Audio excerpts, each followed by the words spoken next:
further and says that Flacco is actually luring defenses to sleep. And John Harbaugh has said maybe they are going to throw it out to Flacco one of these days on an unsuspecting defender. Okay, but you got to keep the wife happy there. I mean, you can't just go through the motions. You can't mail it in, you know? Sell it a little bit, you know? Yeah.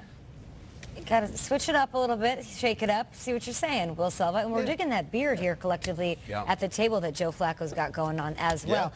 Will, we appreciate you. We'll speak to you very shortly, but it is time for a look-in from London, presented by On Location Experiences, not in London, but in Watford right now at the Seahawks training facility is where we find our guy, James Palmer. And listen, I'm trying to get my slang down as we're going to London next week, and a knees up is slang term for like a dance party. Okay. Like I went to a wild knees up this weekend and had a great time, really got it and had a good time. So knees, clearly a theme of this weekend with one of the best wide receivers that will be on the field over there at Wembley, and that's Doug Baldwin. How concerned should fans be?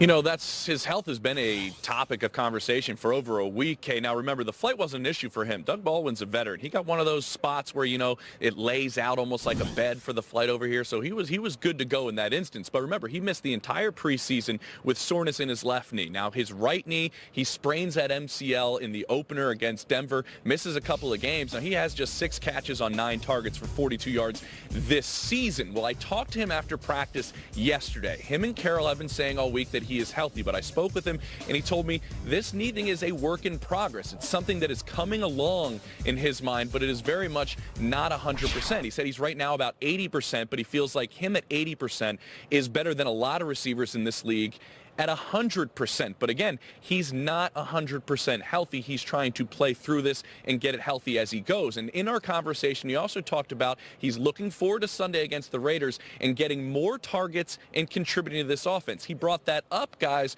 because he had 1 target for 1 yard and 1 catch in that game against the Rams. After the game, he was very open about how upset he was about his lack of attention. And Nate knows every receiver wants the football as much as possible, but they're running the ball so well, it's really not getting thrown around all that much. Only the Bills throw the football fewer times over the last 3 games than the Seahawks. But Baldwin wants to contribute more. But again, the whole point of this is he is not 100% healthy, and this is a constant work in progress, Kay, to get him there throughout this season. Good thing they have Davis and they have Carson taking the pressure off of him a little bit. Just 6 receptions for Doug Baldwin this season. We appreciate you, James Palmer. We'll talk to you throughout the day. You are in Watford getting set for that Seahawks-Raiders showdown across the pond at Wembley. Back here in New York City, Nate. Doug Baldwin, always sort of underlooked throughout his career. It's sort of who he is, right? But such a huge impact on the field when healthy. What will he add, maybe even at 90%? He'll add a sense of stability to this offense. That's one thing he always brings, is that foundation that Russell Wilson is always looking for. Early on in his career, there was this young undrafted wide receiver who Marshawn walked past him in the locker room, and the receiver said, "Marshawn, I love that backpack. That's an incredible backpack." And Marshawn took it off, emptied out everything, and said, "Here, have it. It's yours." And then the reporter was like, "Who was the wideout?" He's like, "It was me."